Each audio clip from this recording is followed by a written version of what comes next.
Welcome! I am going to teach you about mushrooms. My name is Dr. Gordon Walker. I run the account Fascinated by Fungi here on TikTok, as well as all the other social media platforms.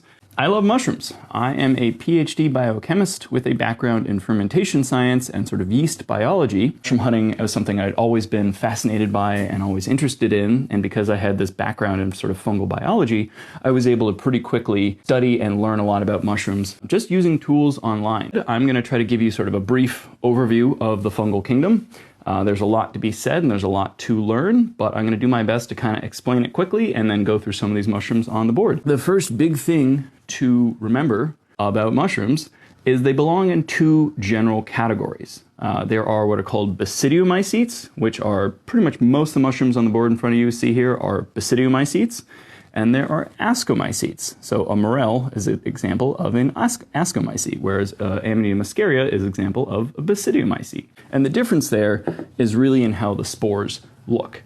In a basidiomycete, the spores are on what's called a basidia, the sort of club-shaped structure, with spores maturing on the very end, and then that's usually what is hanging down gills of a mushroom, is all those little basidia, and the spores come off the mushroom that way. In an ascomycete, the spores are packaged in what's called an ascus. So it's usually sort of a needle-shaped sac, or in yeast, which is also an ascomycete, it's just a little circle. But an ascus contains the spores, and then usually that ascus will rupture or burst. In the case of morel and other cup fungi, that needle-shaped thing ends up propelling the spores out into the air column where they can then float down to the ground and perpetuate the mushroom. In terms of the ecology of mushrooms, there's sort of three basic types, and some mushrooms do all three of them, some mushrooms do a couple of them, some mushrooms only do it one way. But basically the breakdown is there are saprotrophic or saprobe mushrooms, and those are ones that eat dead stuff. A lot of people associate mushrooms and death together. This is not a great association because when we decompose, the majority of our bodies are degraded by bacteria. Protein-heavy things tend to be degraded by bacteria, whereas things that are full of complex polysaccharides like wood and plant material are degraded by fungi. So saprobes and saprotrophic fungi are things that break down dead plant material. Then there are ectomycorrhizal mushrooms. And there's different kinds of mycorrhizae. This is when a fungus and a plant are intimately connected, and generally the plant root is sheathed by this sort of fungal thing called mycorrhizae.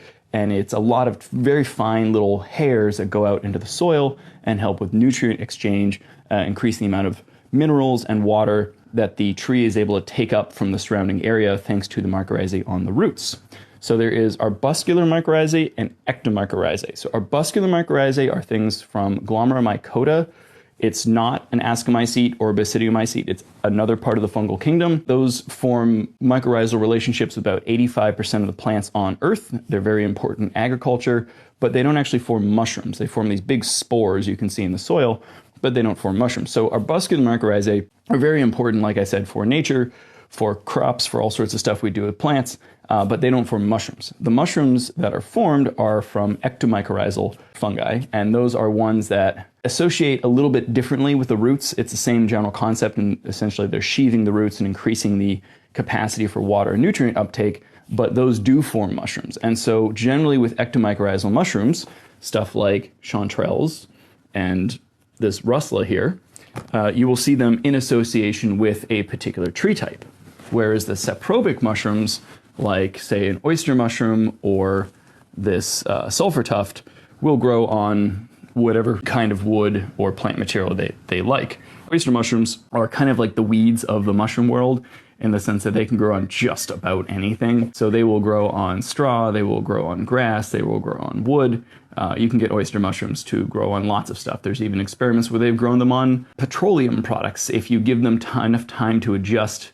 Oyster mushrooms are white rot fungi, and they have a lot of complex enzymes that help them break down very complex carbon, so they're able to eat all sorts of weird stuff. So we have saprotrophic mushrooms, and we have ectomycorrhizal mushrooms, and then we have parasitic mushrooms. So these are fungi and mushrooms that are eating something else, taking energy away from another organism. And there's what are called biotrophs and necrotrophs. So biotrophs are something that live on an organism without necessarily killing it. So you'll see certain mushrooms fruiting on a tree year after year after year, 30, 40 years, you can get the same mushroom showing up on the same tree It's maybe a weak parasite, but it's not going to kill the tree generally until later on in the tree's life. That's a biotroph. And then there's necrotrophs, which are mushrooms that kill the tree itself and then eat the tree. So a good example of that would be like a honey mushroom, Armillaria. These are pretty common mushrooms that are very aggressive plant pathogens, and they tend to send their mycelium out as this sort of weaponized form called a rhizomorph. These little black tendrils creep through the soil, sneak up in between the bark and the wood of the tree, and they girdle the tree, so they cut off the flow of the xylem and the phloem, and basically kill the tree and then consume the dead tree and then move on to the next tree.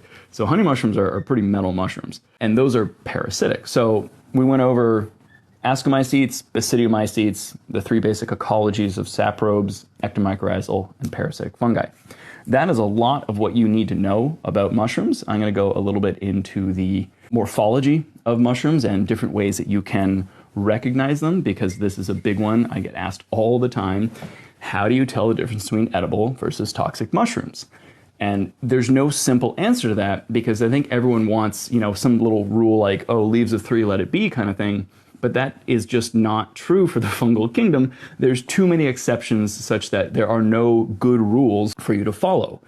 The rule you should learn and remember is learn mushrooms one by one. Every time you go out for a hike, every time you go to look for something, just try to learn one mushroom. Pick it up, smell it, touch it, feel it, just get into that mushroom, try to understand what it's all about. Take it home, study it, look in a book, Google it online. Use the app iNaturalist. That's a phenomenal tool. You can take a picture of literally any living thing, not just a mushroom, but like a bird, a plant, seaweed, whatever you want.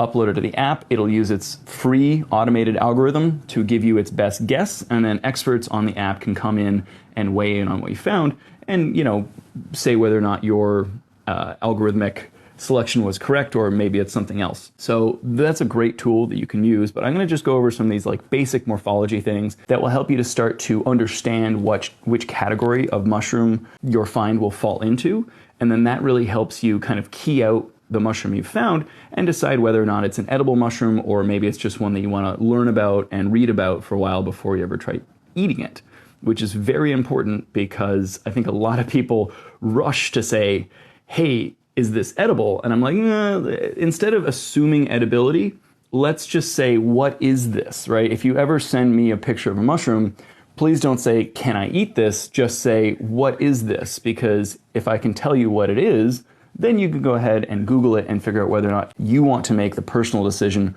whether or not you're going to eat that mushroom. Because it's not my responsibility. It is always a personal decision as to whether or not you are going to eat something. I'm going to go ahead and show you basic morphology. We're going to go over gills first, since that's probably like the most common kind of mushroom you're going to recognize. Here are gills. They are on the underside. This is a cap, right? The top of the cap, the pileus is what it's called. You have the stem or stipe, and then you have the gills here. This is the sort of fertile part of the mushroom where the spores are coming out of. Sometimes they call it a hymenium. There's all sorts of fancy science words for mushroom parts, but basically cap, stem, gills. Those are the basic parts you need to know on a standard mushroom. Now, the way that the gills are spaced, the way that the gills are attached, the color of the gills, the color of the spores, those all tell you things about a mushroom, as does the texture of a mushroom, which sometimes you can tell by slapping it. This is a very dense Russula brevipes, so it's got a nice kind of thwang to it. People are asking me why I tap mushrooms. Well, it's partially to see what's going on the inside. Sometimes I don't want to pick a mushroom, or I don't want to pick it up until I give it a little tap to make sure it's not full of bugs or it's not all gross. Contrary to what you may think, I go through the woods and I don't touch most mushrooms. Only once in a while, when I see something interesting, do I settle down, pick something up, look at it, take photos. And usually if you see me sort of breaking a mushroom apart or doing something to it, it's because it's one I picked already, and mushrooms tend to rot and go away in about a week or less. So I don't see any big harm in just breaking it down and leaving it for the bugs and slugs to eat. It's not a waste. Plenty of spores come out of this, and usually I'm in an area with hundreds, if not thousands, if millions of different mushrooms that are all doing their thing. I'm just taking home a couple, and I've talked a lot about the ethics of foraging and the ethics of like teaching about mushrooms and stuff like that, you can check out my podcast. It's on all major platforms. Episode 6 is where I talk about foraging ethics. So anyhow, this is a rustler, a brittle gill, and you can tell a brittle gill because you mess with the gills a little bit and they start breaking. This is Rustler brevipes, big, white, chunky, kind of acrid mushroom. It doesn't taste great, but it is edible, and what I'm going to do with this mushroom is clean it off really well because it's dirty. And then I'm going to boil it twice to take away some of the kind of weird flavor. And then I'm going to put it in a blender with some tahini, some garlic, lemon juice, and a tiny bit of cumin, and I'm going to make a mushroom hummus with it because they'll make a really nice creamy dip. So that's pretty cool. You can do that with a rustler. This is a Hypholoma fasciculare, or a sulfur tuft. This is actually a toxic mushroom. How can you tell these apart and know which one is edible and which one's toxic? You can't. You have to learn the mushroom. There are some clues you can learn, like learning that a lot of these kind of orangey yellow mushrooms that grow on wood happen to be toxic. But if you saw this mushroom out of context, you wouldn't know that it was growing on wood. So it's important to be able to understand and recognize which species is which. And again, I'll show you some more tools and tricks to how to figure that out. Here's an oyster mushroom. Talked about this a little bit already as a saprotrophic. This is an ectomycorrhizal mushroom in association with pines and Doug fir. And then this is a saprobe I found growing on dead oak trees. So it has a true stipe, so it's a little stem down here, but this is kind of a pluteroid mushroom, so it does have a cap, it does have gills, and it does have a stipe, but it's not that sort of standard like up and down mushroom, right? This is kind of growing on the side of wood, so that's a difference you see there. The next big sort of morphology thing you're going to see, people talk about ridges versus, or false gills and ridges versus real gills. So this is a chanterelle. This is a great edible mycorrhizal mushroom. This is Cantharellus californicus, absolutely delicious, awesome edible mushroom that I found under oak here in Napa.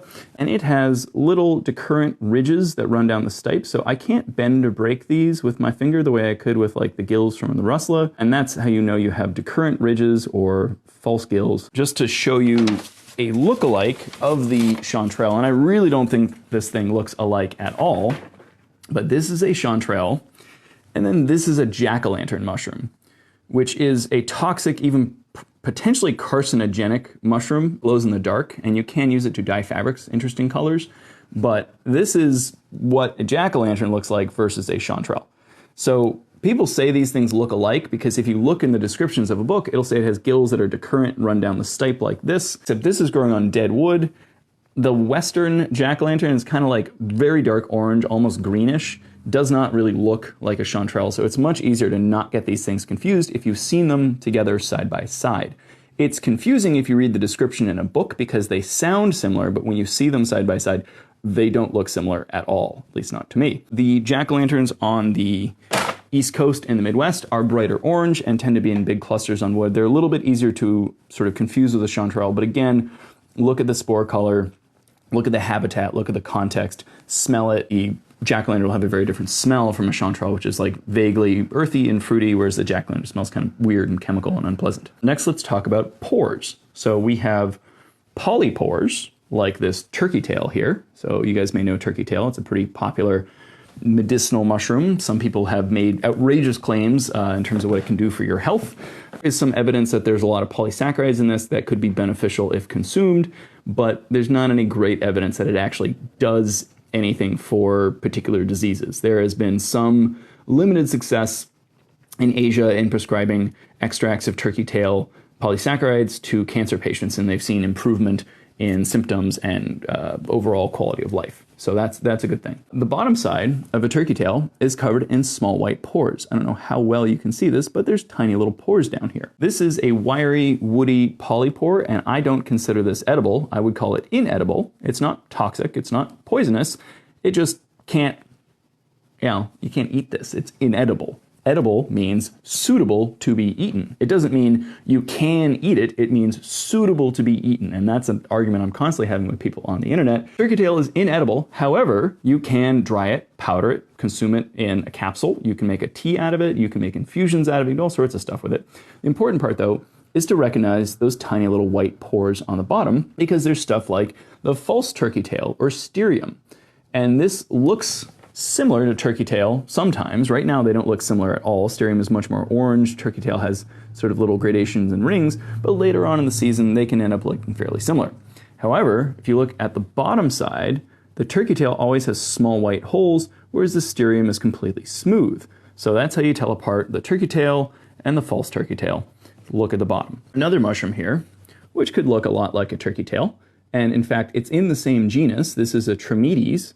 So this is a gilled polypore. So this is a polypore like a Trametes, like a turkey tail, that re-evolved gills because gills are an efficient way to spread spores. It is genetically a polypore. It grows on dead wood like a polypore, but it has gills, so that's a little bit confusing. So talking about pores, I have a couple of boletes here. So boletes are mushrooms that instead of having gills under the surface, have little pores.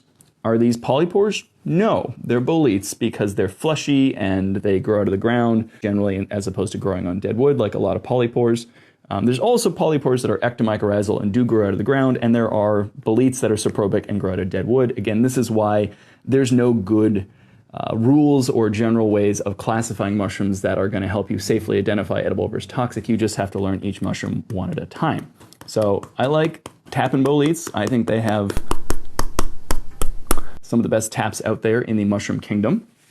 These boletes I have in front of me are what are called swillus or slippery jacks because they have a pretty slimy top and they have these sort of angled yellow pores. The pores here will stain kind of bluey, then kind of brown. These are edible and most boletes are edible. There's only one, as far as I know, one toxic genre of boletes, and that's called rubroboletus or Satan's bolete.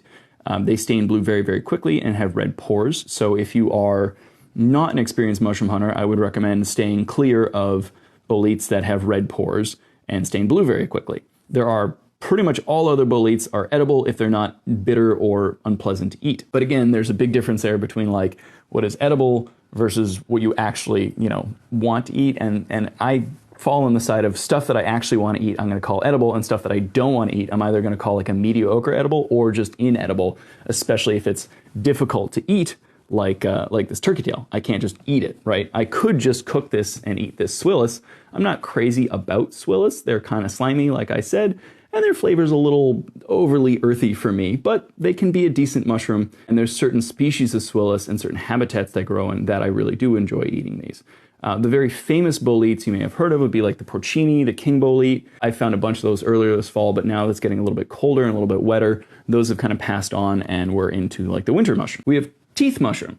So these are what are called hedgehogs. And so under the cap, they have tiny little teeth. And these are really, really, really good mushrooms for beginners to know and recognize. This is what's called a belly button hedgehog because it's got a little dimple in the top, but they're kind of pinky. They are related to chanterelles. These are two of the most ancient evolutionary lineages of mushrooms that are out there, which is awesome because they're still around. They're still killing it and they're absolutely delicious. Hedgehogs are amazing mushrooms because they can grow for like weeks on end. I've even heard of hedgehogs like growing for an entire year and becoming this like massive size. They have those little teeth. And if you see something that is kind of pinky like this and has the little teeth, you can eat it. It's going to be a hedgehog. There are no toxic lookalikes for hedgehogs, and I think they taste even better than chanterelles. So like I said, this is one of the best edible mushrooms for beginners to hunt for and start to recognize because it has those very distinctive teeth. There are several other mushrooms that have teeth. There's Hydnellum, like the bleeding tooth fungi, which you might have seen on my profile. That is not toxic. It does have that little bloody juice stuff on it. And as it matures, it fans out and has little teeth under the cap, but it's really bitter and inedible. Again, difficult to eat. There is stuff called Sarcodon in Colorado. I was picking them as hawk's wings, and they're pretty good. They're pretty tasty. But the Sarcodon species we have here in California are very bitter and unpleasant, so it's not one that I recommend. But again, if you can recognize those little teeth, you're pretty sure you got something edible as long as it's a hedgehog. There's also teeth that you'll see on a polypore mushroom. So this is a lion's mane that my buddy and I found the other day. Here's a cross section of what it looks like. It was growing out of the tree like this, forming this big lobe.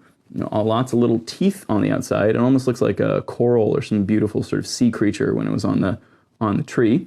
As they mature, these teeth get longer, and this is where the spores are coming off, is all these little teeth. But this is sort of a polypore type mushroom. Lion's mane is a really delicious mushroom. It has this sort of slightly seafood-like flavor and texture. It's a great meat dupe in a lot of like vegetarian and vegan dishes. I also really like cooking it with meat and especially tofu because the texture of lion's mane and tofu just go together really well.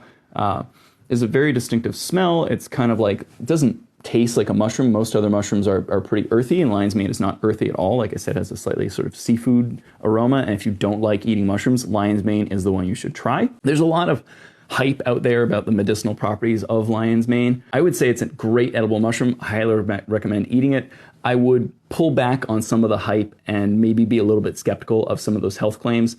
Pretty much all mushrooms that are labeled as medicinal have a long history of use, potentially as medicines, but there's not a lot in current science that really backs up their activity in the human body. There's a lot of studies where people have taken extracts of these mushrooms and exposed them to stuff in like a test tube and showed some sort of activity. The difference though of what happens in a test tube or in a mouse is very different than what happens in a human when you're consuming mushroom extracts or eating mushrooms. I do think we're going to find a lot of different medicines from mushrooms, but we may have to isolate that compound, grow it up in a lab, produce it as a drug, as like an FDA certified drug where we understand the dosage and the amounts, and that's what's going to actually come into the market as a drug. There is something to be said for eating mushrooms because the main benefit you get from eating mushrooms is actually the polysaccharides, the fiber that's in mushrooms, is really, really good for you. And it doesn't really matter which kind of mushroom you're eating because those mushroom polysaccharides are all really good for you. Even if it's a cremini, portobello, button mushroom from the store, which are all the same mushroom, Agaricus bisporus, that's going to be good for you, better than eating no mushrooms, right? Eating a lot of different mushrooms, I think, is the best way to go. And I eat a lot of different mushrooms and I feel a lot healthier. I have much better gut health, get less sick. I have better immune responses, all sorts of stuff, better cognitive function from eating more mushrooms. And that's because my body is taking all those polysaccharides and selecting for very specific types of bacteria that can break down the fiber that's in mushrooms, and that has great health benefits. We've been through gills, pores, and teeth. Now we can talk a little bit about like jelly fungi. So I find these little bits of jelly stuff all over the place. This is, I think, Nemmelia auranticum. Again, jelly fungi are another evolutionarily ancient type of mushroom, like the hedgehogs and the chanterelles. These are actually slippery. These are actually parasitic on Stereum. So if you see a log covered in Stereum, you'll often see these little orange things right beside them because the orange stuff is eating the mycelium of the Stereum in the log. So that's pretty cool. And if you can hear, there's a little squishy ASMR for you guys. Yeah, okay. That's a kind of content that I do, and it's an interesting way to do science communication and get people interested in mushrooms. Again, I know it can be a little bit weird, but the whole point is to grab people's attention, get them interested, and hopefully they will go to my comments, go to my caption, and actually read something to actually learn something about mushrooms. That is always the hope. That is the main goal of what I do here on TikTok, is simply trying to engage people with visually stunning, emotionally engaging content that makes them potentially learn something. Even if you don't know you're learning, you're getting exposure therapy on a daily basis when you follow me. So there is also a gastroid mushroom. So this is a puffball. You guys might have heard of puffballs. I don't get the gigantic puffballs the way that Gabrielle Chaotic Forager does out in the Midwest, but I do get lots of little ones. These are called Lycoperdon. They usually have tiny little spines on them that you can kind of flick off. Lycoperdon translates to wolf wind in Latin, and it's basically a way of saying wolf farts, because when these mushrooms mature, they go from being all white on the inside when they are edible, and then they turn to the inside white part turns yellow, and then eventually turns kind of brown and gets all powdery. And there's a little hole pops up in the top of this, and when the raindrops hit the thing, it goes poo, poo, poo, makes little puffs of spores. That's why it's called a puffball. You can also give them a little squeeze and they'll shoot out a big thing of spores. Be careful not to breathe those spores in because, well, this is not a toxic mushroom. If you breathe in a whole bunch of spores, it's not going to be good. And that's a good point. You can smell and even potentially taste and spit out almost all mushrooms, but you really want to be careful with like breathing in too many spores because while people aren't usually allergic to eating mushrooms or touching mushrooms, they can be fairly allergic to the spores. About 10 to 20% of people are allergic to spores, whereas only about 1 to 2% of people are actually allergic to eating a mushroom. And there's virtually no mushrooms that can harm you by touching them. There's a couple of mushrooms that are so slimy that some people who have like sensitive skin potentially get like a little bit of a rash. And there's one mushroom in like Australia and Japan called the fire coral, which potentially has some toxins in it that could bypass your skin. But you could touch it a little bit and it's not going to harm you. And that's a good point, because even toxic mushrooms, generally the toxins in those toxic mushrooms don't diffuse across skin, making it safe to touch mushrooms. That is a huge thing that I want everyone to recognize. You don't have to poke mushrooms with a stick. You can pick it up, look at it, it's not going to hurt you.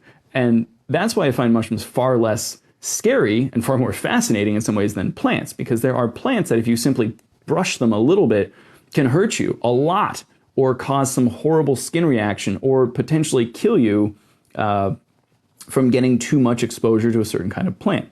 Whereas with mushrooms, you'd have to physically eat a bunch of a mushroom to get poisoned. And that's why I always tell people is like, please don't ask me about edibility, just ask me what something is. Because again, you want to do a lot of research and a lot of kind of looking into your mushroom finds before you actually decide to eat something. I totally recommend finding a mushroom multiple times before you go ahead and actually make the decision to eat it. It's good to understand the habitat, it's good to understand the seasons, it's good to understand all the different sort of morphologies and way that that mushroom looks as it matures, so you don't make a deadly mistake. Again, generally the first time I find a mushroom, even if I'm almost sure it's edible, I usually don't eat it. I wait until I've found it a couple of times to kind of build up that level of confidence and comfort. We've got our chanterelles with the false gills, or the ridges on the bottom. We've got our oyster mushrooms with actual gills.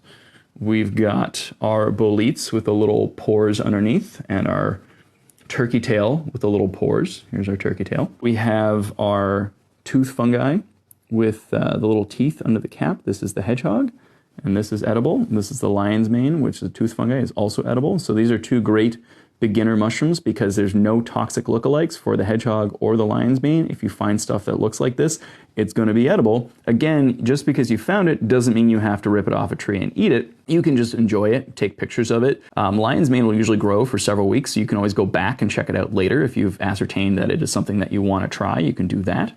Hedgehogs, like I said, also will grow for quite a while, and so you can let them just hang out and get bigger if you want. I've got a couple other mushrooms over here. These are some ones that I dried out. So I had some Amanita muscaria and I dried the caps out, and I like these because they get really kind of sheeny and iridescent. I generally put them on my Christmas tree. That's why I dry them out and bring them home. But you can do stuff like make tea out of them and use them to help you sleep. If you eat too much Amanita muscaria, it can be toxic, but it's not deadly toxic. It can put you in a coma. It's a dissociative sedative, and it is completely legal, but I don't recommend you really mess around with this unless you know what you're doing. There's a great website called shroomery.org where you can learn all about those kinds of mushrooms. Unfortunately, I can't discuss them any further here on TikTok, but if you listen to my podcast, again, episode 7, I do talk about kind of magic and entheogenic mushrooms. Another very popular, very wonderful edible mushroom that a lot of people know is the morel. This is a morchella. So this is a dried one. They look a little bit cooler when they're fresh. And if you scroll back to the spring, I have a bunch of videos with morels, but they have these sort of pitted honeycomb-like caps and grow up out of the ground. This is what's called xylaria. So xylaria is actually an endophyte in a lot of plants. This is, again, not something you would see in like the living plant, but when like a branch falls off or when a leaf falls off, sometimes you'll see xylaria fruiting right out of it because it's first on the scene as an endophyte. So it's not necessarily conferring any benefit to its host plant, but it is there to be the first one to start digesting the plant when that branch falls off. There's also another really cool little gastroid mushroom that I brought along. I don't know how well you can see this, but these are what are called bird's nest fungi. These are little kind of vases or cups, and inside of them are tiny little eggs, bird's nest things, and they really do look like tiny eggs. They're called peridioles, and basically what happens is the rain droplets splash into here and then splash the peridioles out of the cup onto the surrounding substrate. That's sort of one big overview of the fungal kingdom, all the mushrooms on the board. One of the things I can talk to you about is some of the tools I use in the field, and you have seen them maybe in some of my videos. One of them I really like is this Opinel knife. So this is a wood knife, so it's really light, and I don't mind carrying around in my pocket all day because it's not dragging my pocket down like a metal knife would. It has a little built-in brush, so I can go ahead and, brush off a mushroom. I kind of like the noise it makes too, but the brush is very helpful. It has this curved blade so that when I'm like cutting a mushroom, I don't end up cutting, piercing my skin because it's not pokey on the end. So I can touch this and cut. It's also really good for kind of cutting towards you, and this is a great tool. I really like it. You can lock the thing in place so it doesn't accidentally close on your finger. You can buy this from Opinel. You can get it on Amazon. I have an Amazon storefront, and you can get it on there. You can also get it from North Spore or Far West Fungi, and I have discount codes for both of those companies as well. If you check out the link in my bio, you'll find links to this stuff. And again, everything I talk about is linked in my bio, from iNaturalist to my podcast, to my Amazon storefront, to the books I recommend, all this kind of stuff. This is another one of my absolute favorite tools. This is a little clip-on macro lens. So I just put this on my phone. It doesn't work very well with the iPhone 13 or 14, I found out, but I have an iPhone 12 and it still works fine with that. But this thing can massively increase the resolution and how close you can get to something, and really helps you take some pretty phenomenal photos with just a cell phone. You can also get into doing more advanced photography and like taking multiple images and then focus stacking them, and that's how you get the really, really crisp high def images. I don't do that most of the time. I usually just use my phone because I can move quickly. But I do like this little clip-on lens because it's very helpful. And like I said, you can get this on my Amazon storefront.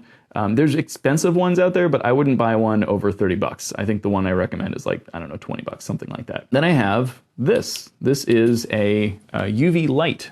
I'm going to see how well this shows up. See this? That's pretty cool. So this is Hypholoma fasciculare, and this is a toxic sulfur tuft mushroom. Grows on dead wood, but it actually fluoresces if I shine my light on it. So this is a little flashlight. It's a UV 365 wavelength. There's 395, which is probably what you've seen ultraviolet before. It's very, very purple. This one is a little bit lighter, and it shows up better for photography. It doesn't wash things out or give it that weird purple sheen, and it allows you to see the fluorescence better. So fluorescence is not bioluminescent. This mushroom doesn't glow on its own, but if I shine the ultraviolet light on it, there are compounds in this mushroom which are being excited by the light, and so there's electrons in aromatic carbon rings that are getting excited. Those electrons jump up in energy state when I shine the light on them, and as they come down in energy state, they give off wavelength of light in a different spectrum, and thus you can see it as fluorescence. It's not just reflecting the light, it's actually putting off light of a different color than what I'm shining on it, and that's what fluorescence is. So I think that's pretty cool. UV flashlight is a fun little thing that you can shine on all sorts of different mushrooms, see if they're reactive or not. It works best in low light or at night, but these things are about 30 bucks and I really like them. Again, recommended on my Amazon storefront. Also, potassium hydroxide. This is just a basic solution of KOH, potassium hydroxide. You can use dilute bleach as well. Anything with higher pH will allow you to do the same kind of reaction. Here's a sulfur tuft, and I can put some KOH on it, and pretty quickly I'll see a color change, which is going to turn this from kind of a bright yellow to like a dark dusky orange, and that is something, again, that I can use as a tool for identification and helping me determine what something is. In a mushroom, you can go through sort of a whole checklist of stuff of like, where is it growing? Does it have gills, pores, teeth? What's on the underside? What color is it? What does it smell like? Take pictures of the top side, the bottom side, the stem. All these different things allow you to look at it. You can even take it home. You can put spores on a slide and look at them under a microscope, save some mushroom tissue and actually send that in for DNA sequencing, all sorts of stuff. Swillus slippery jack, so bolete. This is Swillus caerulescens that grows with, I believe, Doug fir. It's edible. It's okay. It's kind of slimy. There's some puffballs, Lycoperdon, balls that will eventually mature and become little poofy spores, but these are edible when they're all white inside. I would avoid eating them when they're growing on urban lawns because they can bioaccumulate like pesticides and herbicides that are applied to those grassy lawns. This is an agaric. So this is pretty similar to like a portobello cremini button mushroom you'd buy in the store. It has pink gills when it's young, and those gills will turn darker brown as this mushroom matures. This one, this one smells like phenol. So I don't know if anyone's familiar with like the smell of like a doctor's office or dentist's office. It smells like disinfectant. Back in the day, I used to put phenol in Band-Aids, so that's my like mental note on what phenol smells like is Band-Aids. It's also a pretty common smell in wine, or if you like scotch, phenol is a component of those really like smoky, peaty scotches. And this one stains yellow when you mess around with it, so it's toxic.